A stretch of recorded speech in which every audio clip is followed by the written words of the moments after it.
बिल्लाहि मिनश्शैतानिर्रजीम बिस्मिल्लाहिर्रहमानिर्रहीम अस्सलामु अलैकुम वरहमतुल्लाहि वबरकातुहू।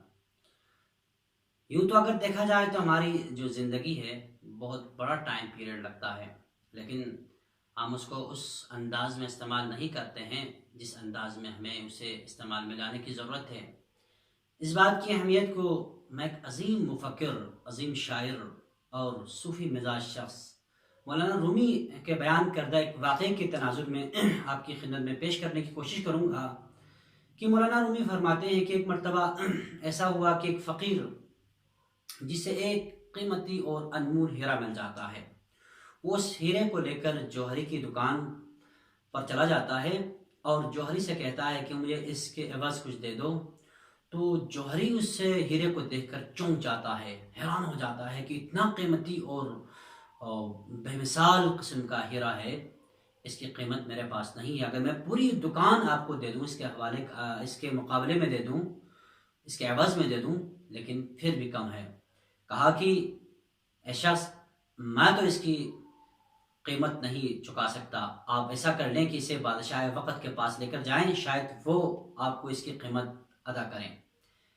ये फ़कीर उस कीमती हीरे को हाथ में लेकर बादशाह की बारगाह में जाता है और बादशाह वज़ीर से कहता है कि इसकी क्या कीमत है। वज़ीर उस ज़माने के जौहरियों को, जो इस काम के माहिर थे, उनको जमा कर लेता है, जिसके बाद पता चल जाता है कि ये इस कदर अनमोल और कीमती हीरा है, इसकी कीमत अदा नहीं की जा सकती है। बादशाह से कहा कि वज़ीर ने कि ये बहुत कीमती है, अगर हम इसके मुकाबले में पूरी बादशाहत भी दे दें तब भी कम है। बहरहाल उस ज़माने के बादशाहों के अपने नाज नखरे हुआ करते थे। बादशाह ने कहा कि वज़ीर, मुझे ये जो हीरा है हर सूरत में चाहिए। तो वज़ीर ने यही कहा कि बादशाह, इस काम को मेरे ऊपर छोड़ दें। बस वज़ीर ने उस फ़कीर शख्स से कहा कि आप इस हीरे को आज रात हमारे पास रख कर जाएं और ये काम कर लें कि अलग सुबह आ जाना और बादशाही महल के तमाम दरवाजे तुम्हारे लिए खुले होंगे। जो चीज़ आपको चाहिए सुबह से लेकर शाम तक आप उसे ले जाना, यह आपके इख्तियार में होगा। बस ये बात सुननी थी और वो फ़कीर चला जाता है और रात भर उसे नींद नहीं आती है, यह सोचते हुए कि कल मैं बादशाही महल से कौन कौन सी कीमती चीज़ों को उठा लूँ। बहरहाल सारी रात जागा रहा और अलग सुबह बादशाही महल के पास पहुंचा, देखा कि पूरा महल बिल्कुल तैयार है, शाही महल के दरवाजे बिल्कुल खुले हैं। ऐसे में वो एक दरवाजे से दाखिल हो जाता है तो वहाँ पर क्या चीज़ देखता है, वहाँ पर बादशाही मलबूसात थे, कपड़े वहाँ पर आवेज़ा थे। वो फ़कीर शख्स बादशाही किसी एक ख़ास कपड़े को ज़ेबतन कर लेता है और जाकर शीशे में देखता है कि मैं भी बादशाह की तरह दिखाई देने लग गया हूँ, मैं भी गोया कि एक बादशाह के फर्जन की तरह दिखाई दे रहा हूँ, शहज़ादा लग रहा हूँ। ऐसा करते कई कपड़े बदल लिए, बिल आखिर एक कपड़ा उसे पसंद आया और ज़ेबतन करके अगले कमरे की तरफ निकल जाता है। तो वहाँ पर देखता है कि शाही मुख्तलिफ अनवा व अक़साम के खाने लगे हुए हैं। गनीमत जाना उसने कि शायद ऐसे खाने उसे कभी नसीब न हुए हों। मुख्तलिफ अनवा अक़साम के खाने वो सैर होकर खाने लगा। जब मुकम्मल उसका पेट भर जाता है, उसके बाद वो वहाँ से उठ जाता है और अगले कमरे की तरफ जाता है तो वहाँ पर एक बहुत खूबसूरत मंजर उसे ये नज़र आता है कि वहाँ पर शाही बिस्तर लगा हुआ है और 20 कनीज़ें शाही बिस्तर के गिर्द क्या है, पंखा दे रही है। उसने यही सोचा कि गनीमत है ये वक़्त, क्योंकि मेरे पास तो टाइम बहुत है, अभी पूरे शाम तक मैं बहुत सारी चीज़ें उठा सकता हूँ, चंद लम्हों के लिए मैं यहाँ पर सो जाता हूँ।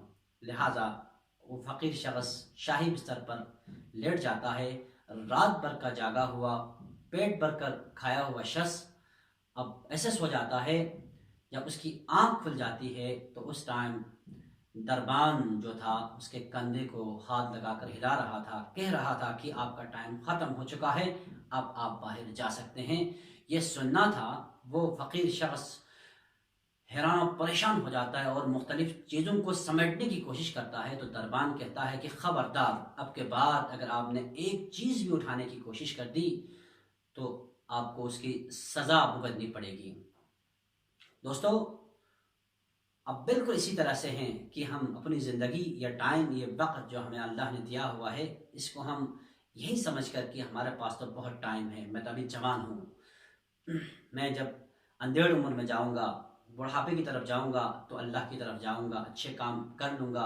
اور اسی طرح سے بہت ساری زندگی کے اچیومنٹس کے حوالے سے ہم یہی سوچ رہے ہوتے ہیں کہ سال کے آخر میں جب کہیں پر ایڈمیشن لیتے ہیں تو کہتے ہیں کہ ہمارے پاس بہت ٹائم ہے، ہم اس ٹائم میں جا کر بعد میں محنت کر لیں گے، لیکن ایسا نہیں ہے۔